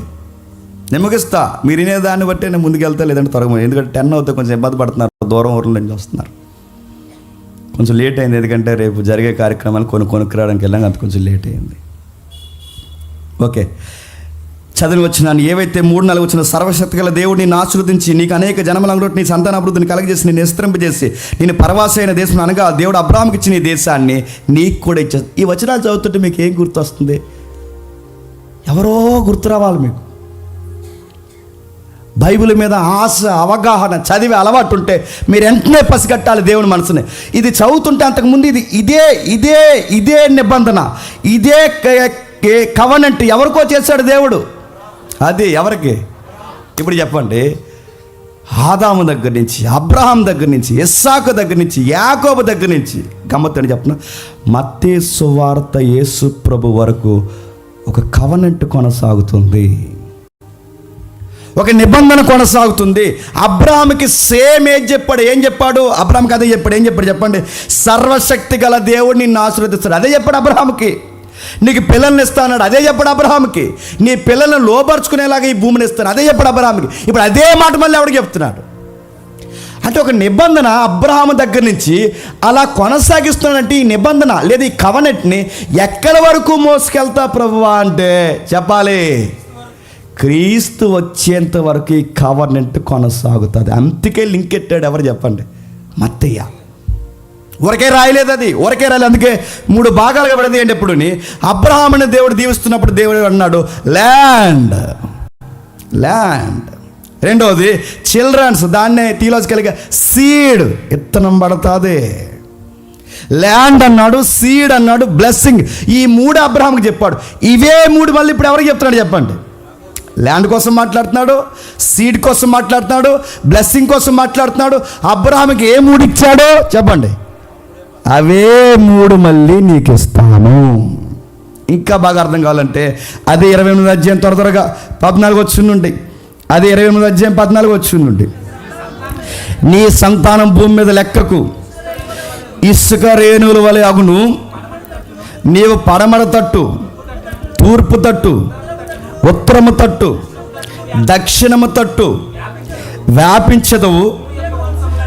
భూమి యొక్క వంశములన్నీ ఎంత ఆశ్చర్యకరంగా అనిపిస్తుందండి. భూమి యొక్క వంశములన్నీ నీ సంతానం ద్వారా లేదా నీ ద్వారా, నీ మూలంగా ఆశీర్వదించ. సేమ్ మళ్ళీ ఆయన గుర్తొస్తున్నాడు. ఎవరు చెప్పండి? అబ్రహాం గారు. ఇసుక రేణువులంత సంతానం ఇస్తాను ఎవరు చెప్పాడు దేవుడు స్టార్టింగ్లో? నక్షత్రాలంత సంతానం ఇస్తాను ఎవరు చెప్పారు దేవుడు స్టార్టింగ్లో? నీ సంతానం ద్వారా ప్రపంచాన్ని ఆశ్రయిస్తానని దేవుడు ఎవరికి చెప్పాడు? మళ్ళీ అవే మాటలు నిబంధనలు ఎవరితో చేస్తున్నాడు? యాకోబుతోనే చేస్తున్నాడు. కిందికి మంచి మాట్లాడు. ఇదిగో నేను నీకు తోడయుండి నీవు వెళ్ళు ప్రతి స్థలమందును నిన్ను కాపాడుతూ. సేమ్ అబ్రహాంతో మాట్లాడుతున్నట్లేదు? సేమ్ అవే మాటలు రిపీట్ అవుతున్నట్లేదు? ఇదిగో నేను నీకు తోడయుండి నువ్వు వెళ్ళు ప్రతి స్థలమునందు నిన్ను కాపాడుచు ఈ దేశమందు నిన్ను మరలా రప్పించదును. నేను నీతో చెప్పినది నెరవేరు వరకు నిన్ను విడవను. మరో మాట, ఎడబాయను. ఇప్పుడు చూడండి, దేవుడు ఒక వ్యక్తిని పట్టుకున్నాడు అంటే ఆ మనిషిలో దేవుడు నెరవేర్చుకోవాలనుకున్నది నెరవేరేంత వరకు ఆ మనిషి జీవితంలోకి ఎన్నొచ్చినా విడవడు, ఎడబాయడు. ఈ లోపల నువ్వు కంగారు అయిపోకు. ఎవరుండి ఎవరు వెళ్ళిపోయినా ఏమీ కాదు, నిన్ను పట్టుకున్నవాడు నిన్ను విడవడు, ఎడబాయడు. ఎవరొచ్చి మనతో నడిచినా నడవకపోయినా నిన్ను పిలిచిన వాడు ఎడవడు, ఎడబాయడు. నిన్ను పిలిచాడు, నీకు అర్థం అవ్వాలి దేవుడు నిన్ను పిలిచాడని. ఎక్కడ నువ్వు, ఎక్కడ నీ జీవితం, ఇప్పుడు ఎక్కడున్నావు, ఇక్కడేం చేస్తున్నావు, ఈ ఉద్యోగం ఎందుకు చేస్తున్నావు, ఈ ఊర్లో ఎందుకున్నావు, ఈ సంఘంలో ఎందుకు కూర్చున్నావు, ఇదంతా ఒక ప్లాన్ ఏదో జరుగుతున్నట్టు నీకు అనిపించట్లేదా? నీ లైఫ్ని ఎంత పర్ఫెక్ట్గా నువ్వు డిజైన్ చేసుకుంటావు లేదా నాకు తెలియదు, కానీ నీ లైఫ్ని ఎక్కడి వరకు తీసుకొచ్చి కూర్చోబెడుతున్నాడంటే నీ కోసం తెవారాత్రులు ఆలోచించే ఒక పెద్ద మనసు ఉందంటే నువ్వు నమ్మగలుగుతున్నావా? మీ అమ్మ గర్భంలో గమనించు, మీ తల్లి గర్భంలో, అందుకే మన పాటలో రాసుకున్నాం, మీ తల్లి గర్భంలో మీ అమ్మ నిన్ను చూడక మునిపే నీ దేవుడు నిన్ను చూశాడు. దావీదు పులకించిపోయి రాసుకున్నాడు కదా ఆ మాటలు. అమ్మ నన్ను చూడకముందే నా తల్లి గర్భమందు నేను పిండమనై ఉండగా, నా తల్లి గర్భంలో నేను పిండమనై ఉండి రూపింపబడక మునిపి ఉన్నప్పుడే నా తల్లి తండ్రి నన్ను చూడకముందే దేవా నీవు నన్ను చూసావు. ఆయన దావీదుని చూశాడు, నిన్ను చూశాడు, నన్ను చూశాడు, మనందరిని చూశాడు. కనుకే ప్రజెన్స్లో ఉన్నాం, గుర్తుపెట్టుకోండి. మనం అనుకుంటే పుట్టలేదని గుర్తుపెట్టుకోండి. మన అమ్మ అనుకుంటే పుట్టలేదు, మన నాన్న అనుకుంటే పుట్టలేదు. అసలు మనం అనుకుంటేనే వచ్చి కుర్చీల్లో కూర్చోలేదు, గుర్తుపెట్టుకోండి. ఆయన అనుకున్నాడు, కూర్చోబెట్టాలనుకున్నాడు, ఈ రాజ్యంలో నేను ఒక పౌరుణ్ణి చేయాలనుకున్నాడు. ఎందుకు ప్రభు అంటే అబ్రహాము, ఇస్సాకు, యాకోబులు ఏ వంశవృక్షంలో ఉన్నారో అదే వంశవృక్షంలో చెప్పండి నువ్వు నేను మనం అందరం ఉండాలనుకున్నాడు, ఉన్నాం. అందుకే పిలుచుకున్నాడు, బలపరుచుకుంటున్నాడు. అబ్రహాంతో చేసిన నిబంధనే మళ్ళీ యాకోబుకు చెప్తున్నాడు. మీకు బ్రైట్గా అర్థం కావాలంటే ఒకసారి 12వ అధ్యాయం తీయండి త్వరగా. 12వ అధ్యాయం మొదటి 3 వచనాలు. సేమ్ అక్కడ అబ్రహాం అనే పేరు ఒక్కటే తేడా. చదువుదాం. యెహోవా, నీవు లేచి నీ దేశము నుండి, నీ బంధువుల యొద్ద నుండి, నీ తండ్రి ఇంట నుండి బయలుదేరి నేను నీకు చూపించు దేశమునకు వెళ్ళుము. నిన్ను గొప్ప జనముగా చేసి నిన్ను ఆశీర్వదించి నీ నామము గొప్ప చేదును. నిన్ను ఆశీర్వదించేవాడిని ఆశీర్వదిస్తాను, నిన్ను దూషిస్తే వాడిని నేను దూషిస్తాను. భూమి యొక్క సమస్త వంశములు నీ ద్వారా ఆశ్రయిస్తాను. సేమ్ మాటలు, ఇవే మాటలు ముందు ఎవరు చెప్పాడు చెప్పిన? అబ్రహాం గారికి ముందు ఈ మాటలు ఎవరికి చెప్పాడు చెప్పండి? నావోహుకి చెప్పాడు. నావోహు ముందు ఎవరికి చెప్పాడు చెప్పండి? అబ్రహాంకి చెప్పాడు. ఇప్పుడు అబ్రహాం బాగా ఉండండి. ఆదాము తర్వాత నావోహుకి, నావోహు తర్వాత అబ్రహాంకి, అబ్రహాం తర్వాత ఇస్సాకుకి, ఇస్సాకు తర్వాత యాకోబు. ఆ కవనెంట్ అలా ట్రావెల్ అవుతుందని మాత్రం మీరు మర్చిపోకండి. ఊరికే రాయలేదు మత్తయి సువార్త 1వ అధ్యాయంలో. మనకి అధ్యాయం అర్థమవుక లాంగ్ జంప్ చేసాం ఎక్కడికి? 2వ అధ్యాయానికి. 2వ అధ్యాయం కూడా సరిగా అర్థమవుక 5వ అధ్యాయం ఇంక డైరెక్ట్ బ్లెస్సింగ్స్ అన్నీ అక్కడ ఉంటాయి కదా. ఎక్కడ ధన్యులు చెప్పండి, ధన్యులు దేవుని కుమారులు, డైరెక్ట్ ఇంక కొండమీద ప్రసంగం. ఇంక గాంధీ తాతలకు ఎక్కడ పోయి ఉంటే కొండమీద ప్రసంగం పోయాడు. కానీ ప్రతి అక్షరానికి ఒక అర్థం, పరమార్థం ఉంది. వద్దాం ఇక్కడ త్వరగా.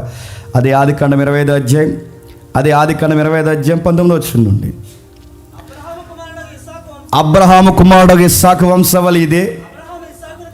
అబ్రహాము ఇస్సాకును కనెను.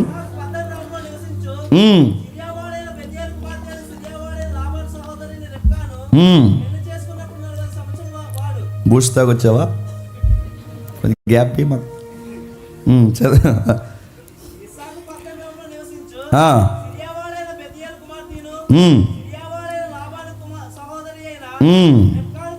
రెబెక్కాను కనెను. క్షమించండి, రెబెక్కా కొరకు ప్రార్థన చేశాను. ఇస్సాకు భార్య అయిన గొడ్రాలు కనుక అతను ఆమె విషయమై యెహోవాను ఏడుకొని కనుక అతని ప్రార్థన వినను కనుక అతని భార్య అయిన రెబెక్కా గర్భవతి అయిన ఆమె గర్భంలో ఉన్న శిశువులు ఒకరితో ఒకరు పిడుగులాడినది గనుక ఆమె ఇలాగైతే నేను బ్రతుకుడు ఎందుకు అనుకుని ఈ విషయమై యెహోవాను అడిగి వెళ్ళను. అప్పుడు యెహోవా ఆమె తిట్లను. ఏం టెన్షన్ అవ్వకు, నీ బాధకు ఉపశమనం ఏంటంటే చక్కటి బిడ్డలు నీకు పుట్టబోతున్నారు, 2 జనాలు రాబోతున్నారు. 24 వచనంలో ఆ రెబెక్కమ్మ ప్రసూతి కాలం దినములు నిండి వచ్చినప్పుడు ఆమె గర్భమందు కవలలు ఉండిరి. మొదటివాడు, చాలా జాగ్రత్తగా వినాలి, మనం వినేసింది అనుకోకండి, మనకు కావాల్సిన విషయాలు చాలా ఉన్నాయి. మొదటివాడు ఎర్రనివాడు బయటికి వచ్చెను. అతని ఒళ్ళంతయు రోమ వస్త్రముల వలె ఉండెను. అతనికి యాసావు అని పేరు పెట్టెను. తర్వాత అతని సహోదరుడు బయటికి వచ్చినప్పుడు అతని చెయ్యి యాసావు మడవెన పట్టి ఉండెను గనుక అతనికి యాకోబు అని పేరు పెట్టెను.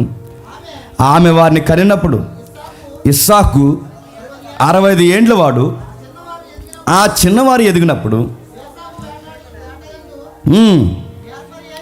యాసావు యాటయందు నేర్పరియై అరణ్యవాసిగా ఉండెను. యాకోబు సాదివై గుడారంలో నివసించుచుండెను. ఇస్సాకు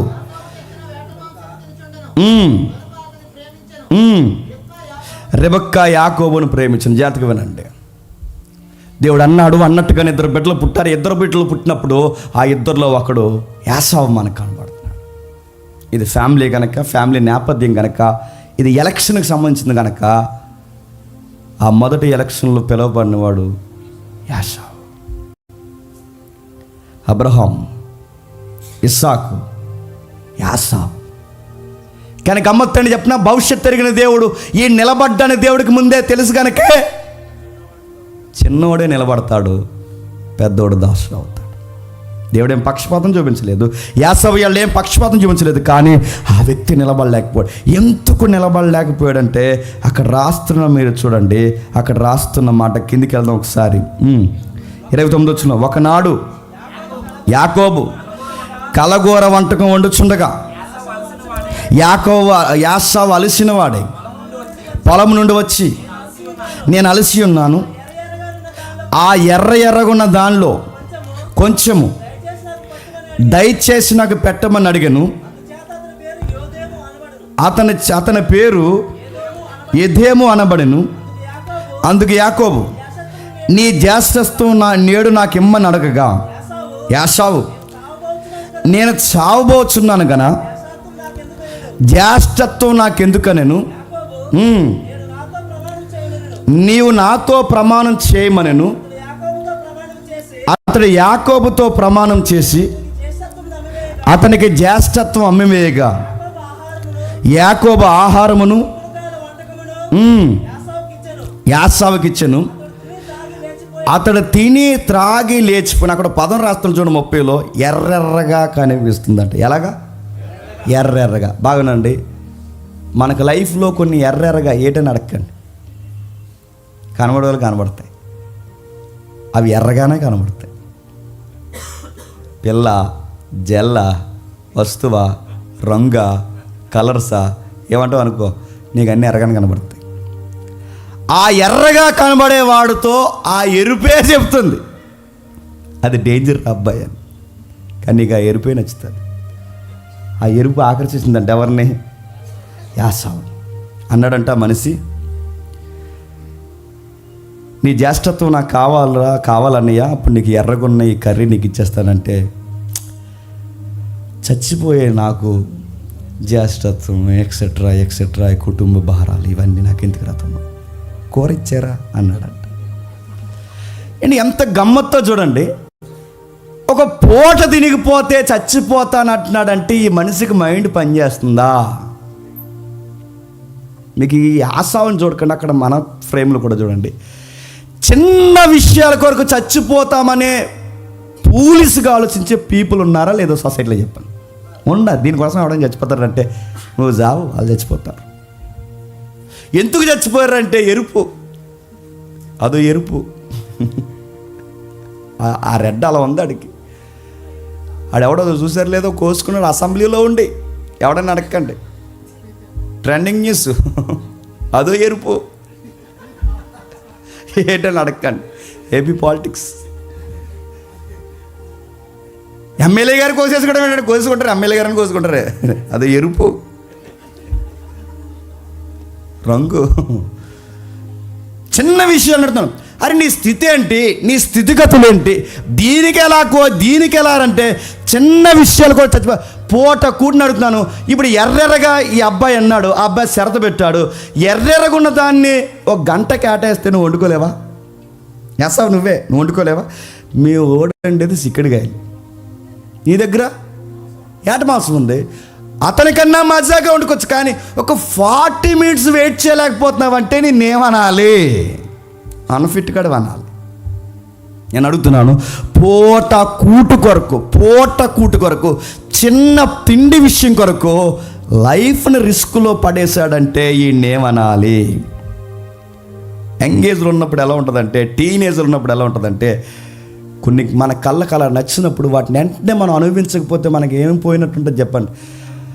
ప్రాణం అలా ముక్కులోంచి చెవిలోంచి అలా పోయినట్టుంటుంది మనకి. వెంటనే అనుభవించాలి. ఇప్పుడు వెంటనే సినిమా అంటే సినిమాకి వెళ్ళిపోవాలి, మొబైల్ అంటే మొబైల్ కొనేసుకోవాలి, వెంటనే బైక్ అంటే బయట కొనేసుకోవాలి, అమ్మాయి అంటే అమ్మాయితో మాట్లాడాలి, ఇంకేదో జరిగిపోవాలి. ఏదో జరగకపోతే చెప్పండి, ప్రాణం ఎలా వచ్చి ఎడమంచిపోతుంది, అలా చెవిలోంచి పోతుంది శ్మశానంలోకి. అదో ఫీల్ అది. వెంటనే అయిపోవాలి అన్నీ అది. చూడండి, యంగ్స్టర్స్ వెంటనే రేపు వరకు కుదరదు మమ్మీ డాడీ అన్నీ ఈరోజు అయిపోవాలి. ఆ ఫీలింగ్ అలా ఉంటుంది. ఈ అబ్బాయికి కూడా వెంటనే అయిపోవాలంటే వెంటనే అయిపోవాలంటే వెంటనే చచ్చిపోతావా? దీనికే చచ్చిపోతావా? తినకపోతే చచ్చిపోతావా? నడుతున్నారు. కొంతమంది మాట్లాడుతున్నప్పుడు ఆ ఊరు వెళ్ళినప్పుడు ఇందాక అన్నట్టున్నాడు, ఇందాక కాకినాడ వెళ్ళారంటే, ఇందాక బస్సులో మాట్లాడినప్పుడు చెప్తున్నాడు, కాకినాడ వెళ్తున్నప్పుడు కాకినాడ వెళ్ళారా, సొబ్బి హోటల్కి వెళ్ళారంటే, వెళ్ళకపోతే ఇంక మనకు బతుకులేదు, ఇంక సొబ్బి హోటల్కి. కాకినాడ వెళ్ళి సొబ్బి హోటల్ తినవండి, మానేసాం తినడం, వేస్ట్ అండి మీరు అంటే. ఏంటి మీ సొబ్బి హోటల్కి వెళ్ళకపోతే మా లైఫే వేస్ట్. హైదరాబాద్ వెళ్ళి ప్యారడైజ్కి వెళ్ళకపోతే మన బతికేస్ట్. కాకినాడ వెళ్ళి సొబ్బి హోటల్కి వెళ్ళకపోతే మన బతికేస్ట్. రాజమండ్రిలో ఏమని చెప్పండి, నాకు గుర్తు రావట్లేదు. రోజ్ మిల్క్ తాగకపోతే మన బతికేస్ట్. ఊరే ఒక బిర్యానీ తినకపోతే నా లైఫ్ వేస్ట్ అట్టినట్టే. అసలు నీకు పుట్టుకలు అర్థమైందా? రోజ్ మిల్క్ తాగకపోతే నీ లైఫ్ వేస్ట్ అట్టినట్టే. నీకు ఎరుపు పాగెక్కువైపోయింది ఈ మధ్య. నిన్నేమనాలి?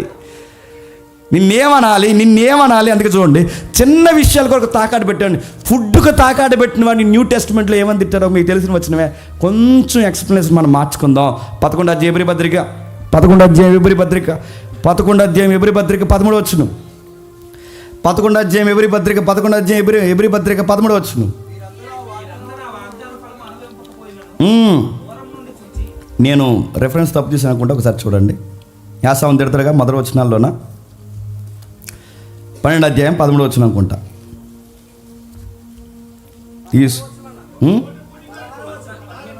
15వ వచనం చదువు.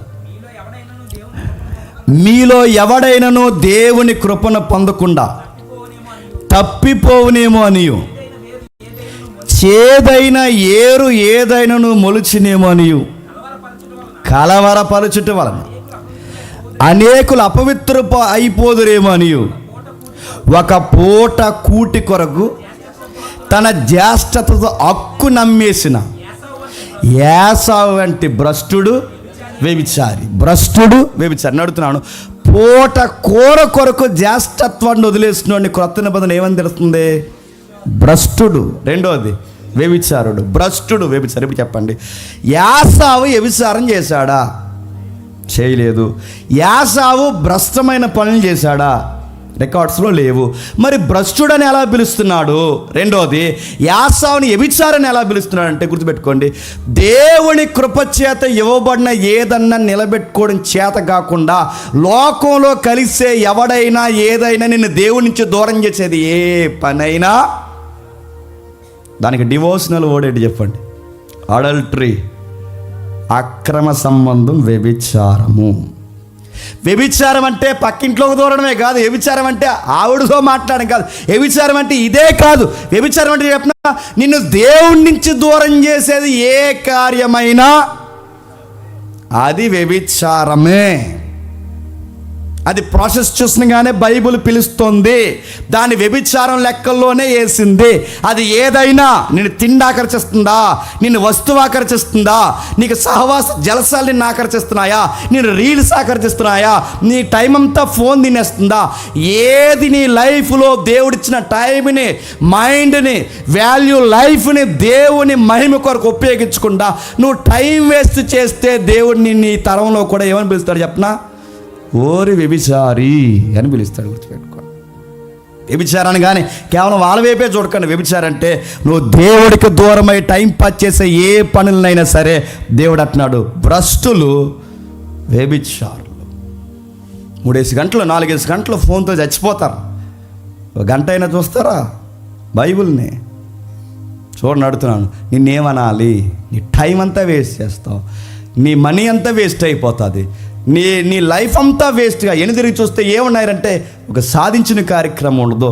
నీ పేరెంట్స్కి దేవుడు నీ పేరెంట్స్కి నువ్వు పుట్టావు, ఆ ఊరిలో పుట్టావు, ఆ ఈదిలో పుట్టావు, నీకు ఎన్నో ప్రణాళికలతో దేవుడు నేను సిద్ధపరిచాడు. నీకెన్నో బయటికి వెళ్ళి చూడు, ఎవరు చదువుకుందాం అనుకున్నా చదువుకోలేకపోతున్నారు, చిన్న వయసులోనే వెళ్ళి పాచిపాలన చేసుకుంటున్నారు. నిన్ను అలా దేవుడు పాచిపాలనలో పెట్టాడా? చదువుకునే టైం ఇచ్చాడు, చదివించే పేరెంట్స్ని ఇచ్చాడు.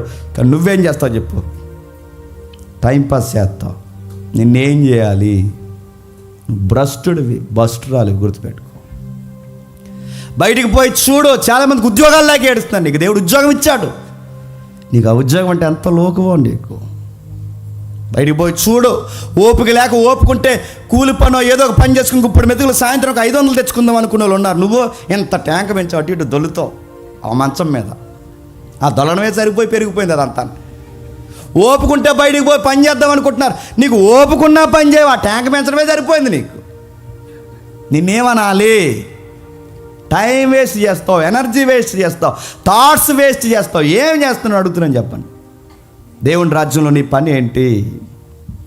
మాటలు మీకు అర్థమవుతున్నాయా? దేవుడు మాట్లాడుతున్నాడు యాకోబుతో, అంతకుముందు యాసావుతో మాట్లాడుతున్నాడు. యాసావుని దేవుడు అన్నాడు భ్రష్టుడు. అయిపోయిన తర్వాత ఫీల్ అవుతున్నాడట. ముగిద్దాం యాసావు చరిత్రను ఒకసారి. అదే ఆదికాండం 27వ అధ్యాయం 30 వచనం నుంచి చూడండి త్వరగా. ఇస్సాకు యాకోబును దీవించుటైన తర్వాత యాకోబు తన తండ్రి ఇస్సాకు ఎదుటి నుండి బయలుదేరి వెళ్ళిన తక్షణమే అతని సహోదరుని యాసావు ఏట ఆడి వచ్చెను.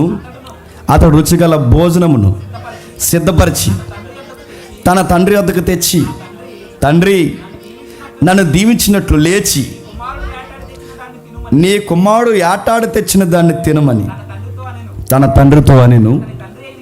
అతని తండ్రి అయిన ఇస్సాకు నీవు ఎవరవని అతను అడిగినప్పుడు అతడు, నేను నీ కుమారుడగు యాసావును, నీ జ్యేష్ఠ కుమారుని అనగా ఇస్సాకు మిక్కుటముగా గడగడ వణుకుచు, అట్లయితే ఏటాన్నమ్మ భోజనము నా యొద్దకు తెచ్చినది ఎవరు? నీవు రాకమునువు, నేను వాటన్నిటిలోనూ తిని అతను నిజముగా దీవించుతుని, అతడు దీవింపబడిన వాడై అనెను. యాసావు తన తండ్రి మాటలు వినినప్పుడు దుఃఖక్రాంతులై పెద్ద కేక వేసి, ఓ నా తండ్రి, నన్ను నువ్వు దీవించమని తన తండ్రితో చెప్పాను. అతడు నీ సహోదరుడు కపటోపాయంతో వచ్చి నీకు రావాల్సిన దీవెన తీసుకుని పోయాను. యాసావు జాతికి వెళ్ళండి. యాసావు యాకోబు అను పేరు అతనికి సరిగా తగినదని చెల్లినది. అతడు నన్ను ఈ 2 మారులు మోసగించెను. లాజిక్ మాట్లాడండి. యాకోబు 2 సార్లు మోసం చేశాడా? నా మాట్లాడతా. మొట్టమొదటిసారిగా ఇల్ఫుల్గా ఆ జ్యేష్ఠత్వాన్ని వదిలేసుకున్నది ఎవరు చెప్పండి? నువ్వు. జారిపోయిన తర్వాత ఇప్పుడు తల బాదుకునేవట్నాడు. నన్ను 2 సార్లు మోసం. ఎక్కడ మోసం చేశాడంటే అనుకోవచ్చు, మొదటిసారి వదిలేసుకున్నది ఎవరు? నువ్వు. 2 సార్లు మోసం చేసిన ఎలాగట్టినా ఇప్పుడు గుర్తుపెట్టుకోండి. మనకు కావాలని మన పొగరుతో, మన నిర్లక్ష్యంతో కొన్ని పోగొట్టుకుంటాం. అది పర్లేదులే అని చిన్నగా మనం చూస్తాం. ఆ చిన్న మిస్టేక్ ఎప్పటివరకు ఎంటాడుతుందో తెలుసా? చెప్పాలి. చచ్చిపోయే వరకు కూడా మిస్టేక్ మన జీవితంలో ఎంటాడుతూనే ఉంటుంది. అందుకే దయచేసి మళ్ళీ మళ్ళీ మీకు చెప్తున్నాను, దేవుడిచ్చిన అందాన్ని, దేవుడిచ్చిన ఆరోగ్యాన్ని, దేవుడిచ్చిన బాధ్యతని, దేవుడిచ్చిన ఉద్యోగాల్ని, దేవుడిచ్చిన సంసారాన్ని, దేవుడిచ్చిన కార్యాలని, దేవుడు సంఘంలోనికి ఇచ్చిన పాత్రని, అది గొంత బోధ ఏదైనా సహవాసమా, నువ్వు ఎక్కడెక్కడ దేవుడు నీకు ఏ కృపనిచ్చినా తెలియదు, కానీ ఇచ్చిన దాన్ని నిర్లక్ష్యం చేసి పోగొట్టుకున్నావో, అది వ్యక్తులైన వస్తువులైన ఏదన్నా నిర్లక్ష్యం చేత పోగొట్టుకున్నావో, పర్లేదులే అనుకున్నావో, మళ్ళీ దాన్ని రికవరీ చేసి దాన్ని భర్తీ చేసుకుందాం అనుకున్నా ఇక జరగదు. లైఫ్ లాంగ్ దాని కొరకు నువ్వు రిగ్రెట్ అవుతూ ఫీల్ అవుతూనే చచ్చిపోవాలి తప్ప పోయింది మళ్ళీ రాదు. ఇది యాసావు నీకు నాకు చూపిస్తున్న ఒక హెచ్చరిక. యాసావు చేసిన ఒక్క మిస్టేక్ సింపుల్గా తీసుకున్నాడు.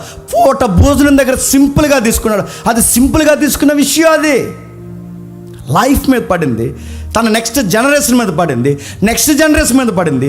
చచ్చిపోయాడు తప్ప బాగుపడ్డా? వాడి కొడుకులు బాగుపడ్డా? వాడి దేశం బాగుపడిందా? ఆ తర్వాత మలాకి గ్రంథం మీరు ఇంటికి వెళ్ళి చదవండి.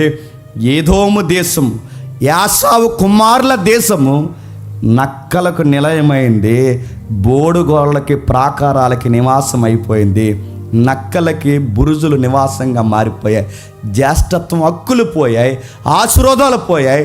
ఆ గోత్రం నుంచి ఒక్క రాజు ఉండడు, ఒక్క న్యాయాధిపతుడు ఉండడు, ఒక్క నీతిమంతుడు కనబడ్డు. కానీ గమ్మత్తుడు చెప్పిన తరాలు వాళ్ళ తండ్రి తీసుకున్న ఒక్క నిర్ణయం పిల్లల వరకు అంటాడు. జాగ్రత్తని మళ్ళీ చెప్తున్నాను. దేవుడు నీకు ఏదన్నా ఇచ్చినప్పుడు, ఏదన్నా ఉన్నప్పుడు వదులుకోవాలంటే 70 సార్లు ఆలోచించుకో. అది చదువా, ఆరోగ్యమా, పిల్లల సహవాసమా, దైవజనుల, సహోదరుల ఎక్సెట్రా ఏదైనా, అందులో ఏదన్నా వదులుకునేటప్పుడు జాగ్రత్త. పోయింది మళ్ళీ చెప్పండి రాదు. నేను ఎప్పుడో ఒక సామెత చెప్తాను కొంతమందిని చూసినప్పుడు. లేనోడు లేక ఎడితే ఉన్నోడు తినడానికి ఏడ్చాడట, లేనోడు లేదురా అని ఏడ్చాడట, ఉన్నవాడికి ఏమో తినడానికి ఏడ్చి జల్లుకుని తిరిగాడట.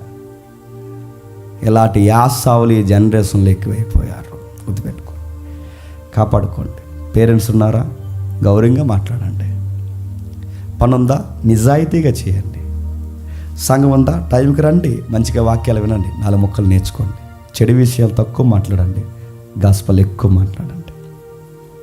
దేవుడిచ్చిన ఆరోగ్యాన్ని దేవుని కోసం మహిమకరంగా ఉపయోగించండి. దేవుడిచ్చిన టయాన్ని దేవుని కోసం ఉపయోగించండి. ఏది దేవుడు నీకు ఇచ్చినా నీతో కవనెంట్ చేసుకున్నాడు ఆయన. నువ్వు పుట్టినప్పుడే, నేను పిలిచినప్పుడే, నేను బాప్టిజంలో తిరిగి జన్మింపజేసినప్పుడే, క్రీస్తు ద్వారా అబ్రహాంతో చేసిన నిబంధన, ఇస్సాకుతో చేసిన నిబంధన, యాకోబుతో చేసిన నిబంధన నీతో నాతో కూడా చెప్పండి ఒక నిబంధన చేశాడు. ఆ చేసిన వాడు అంటున్నాడు, నిన్ను విడువను, నీ జీవితంలో జరిగేది జరిగేంత వరకు నిన్ను ఎడబాయి. నేను పిలిచిన వాడు నమ్మదగినవాడు. ఈ నిలబడలేకపోయాడు, ఈ చిన్నోడు నిలబడ్డాడు. చిన్నోడిని తెర మీద తీసుకొచ్చాడు. పెద్దోడికి ఎన్ని పాఠాలు నేర్పించాలో చెప్పండి. అన్ని పాఠాలు నేర్పించాడు. అయితే నెక్స్ట్ మనం చూడాల్సింది, ఆ చిన్నోళ్ళలో కూడా నిర్లక్ష్యం ఉంది. ప్రవక్తల్లో కానీ, నీతిమంతుల్లో కానీ, న్యాయాధిపతుల్లో కానీ ఎవరికి ఎవరిని క్రీస్తుని గుర్చిన దర్శనం ఆ అబ్బాయికి ఇస్తే ఒక రాయెట్టి ప్రేయర్ చేసి దానికి పేరెట్టి తర్వాత మర్చిపోయాడంట. ఎంత నిర్లక్ష్యమా! ఇక్కడ నీకు దేవాలయం కడతానన్నాడు, ఇక్కడే జ్ఞాపకార్థపు రాయి అన్నాడు, ఇది పరలోకపు గవిని అన్నాడు, చూసి మర్చిపోయాడు. మర్చిపోయి వెళ్ళి ఆ అమ్మాయిని లవ్ చేశాడు. ఏ అమ్మాయిని వదిలేసాడు విజన్ అంతా. మళ్ళీ 25 years 30 years తర్వాత తిరిగి వచ్చే సమయానికి మళ్ళీ మ్యాజిక్లు, లాజిక్లు, అకౌంట్స్ చూశాడు. అప్పుడు దేవుడు నిలబెట్టి తుంటెమికి ఎరగొట్టి లైఫ్ అంటే ఎదురా అబ్బాయి అని చెప్పేంత వరకు, చనిపోయే అధ్యాయం 49వ అధ్యాయం వచ్చేంత వరకు, లాస్ట్ డేస్ వరకు యాకోబులో ఒక రివైవల్ స్టార్ట్ అవ్వలేదంటే మీరు నమ్మగలరా? యాకోబు స్టోరీ చదువుతుంటే మీరు గుర్తుపెట్టుకోండి, మనందరి ఆధ్యాత్మిక జీవితాల్లో మన నిర్లక్ష్యం యాకోబు లైఫ్లో కనబడుతుంది. ఎప్పుడు గుర్తుపెట్టుకోండి, ఇలాంటి వారిని దేవుడు పిలిచాడు. ఎక్కడి నుండి ఎక్కడి వరకు పిలిచాడంటే క్రీస్తు ఈ రోజు వేసిన పునాదులు కాదు, అక్కడి నుండి. మీరు ఏ స్టోరీ చదివినా, పాత నిబంధనలో గుడారం చూసినా క్రీస్తు కనబడాలి, పాత నిబంధనలో మందసం చూసినా క్రీస్తు కనబడాలి, పాత నిబంధనలో ఐజక్ని చూసినా క్రీస్తు కనబడాలి, పాత నిబంధనలో యాకోబుని చూసినా. అంటే మన పాత నిబంధనలో ఎవరిని కదిపినా మనకు కంటిన్యూగా ఒక పొరలాగా వెనకాల వస్తుంది తెలుసా? నిబంధన, నిబంధన, నిబంధన, నిబంధన. ఈ నిబంధన ఎవరి దగ్గర తీసుకెళ్తాను చెప్పండి? క్రీస్తు కనబడినది, క్రీస్తు కనబడిన వర్తమానం కాదు, క్రీస్తుని ఎక్స్పోజ్ చేయని ప్రసంగం కాదు. మనం ఏ రిఫరెన్స్ మాట్లాడుకున్నా, అది పాత నిబంధన కొత్త నిబంధన ఏదైనా మనకు సెంట్రల్గా ఉండాల్సింది ఎవరు చెప్పండి? Christ, Christ, Christ, Christ. యూదులు కూడా సేమ్ యాకోబు స్టోరీ చెప్పుకుంటారు. కానీ గమ్మత్తని చెప్పిన, ఆ యాకోబులో క్రైస్ట్ని పక్కన పెడతారు. యూదుల వర్తమానానికి క్రిస్టియన్ మెసేజ్కి తేడాడు చెప్పిన. వాళ్ళు యాకోబు స్టోరీగానే సునగోగుల్లో ఈరోజుకి సన్హెడ్రిన్ సభల్లో మాట్లాడుకుంటారు. కానీ వాళ్ళకి తేడా ఏంటంటే, ఆ యాకోబును పిలిచినది క్రైస్ట్. ఆయన పేరు నజరైడైన యేసుడు. ఆయన లేకపోతే, మళ్ళీ చెప్తాను, ఆయన లేకపోతే యాకోబు జీవితానికి అర్థం లేదు, ఇస్సాకు జీవితానికి అర్థం. అందుకే ఏ వర్తమానం విన్నా ల్యాండింగ్ అలాగొచ్చి ఎక్కడ ఆగాలి తెలుసా? క్రీస్తు దగ్గర ఆగాలి. అందుకే మందసం చూసినా క్రీస్తే, గుడారం చూసినా క్రీస్తే, పాత నిబంధన భక్తులను కదిపినా క్రీస్తే, ఎవరిని కదిపినగిస్తే. అందుకే మత్తేయులందరినీ లింక్ పెట్టి ఎక్కడ కూర్చోబెట్టాడు చెప్పండి? క్రీస్తు వంశావల్లో కూర్చోబెట్టాడు. ఇది యాకోబు యొక్క లైఫ్ స్టోరీలో పార్ట్ 1. మత్తయి సువార్తలో యాకోబు జీవితంలో ఒక భాగం. అందుకే ఈరోజు టైటిల్ పెట్టాం. నాకు భలే అనిపించింది ఆ టైటిల్, అప్పటికప్పుడే నాకు అనిపించిన టైటిల్ అది. మత్తయి సువార్తలో పాత నిబంధన యాకోబు చరిత్ర, అది టైటిల్, అది పార్ట్ 1. మత్తయి సువార్తలో పాత నిబంధన యాకోబు చరిత్ర, అది పార్ట్ 1. పార్ట్ 2 నెక్స్ట్ చూస్తాం. దేవుని చిత్తమైతే ఒక 2-3 భాగాలు యాకోబుని కూర్చుంటుంది. వినండి, మన లైఫ్ని దేవుడు ఆశీర్వాదకరంగా మారుస్తాడు. దేవుని దీవించింది.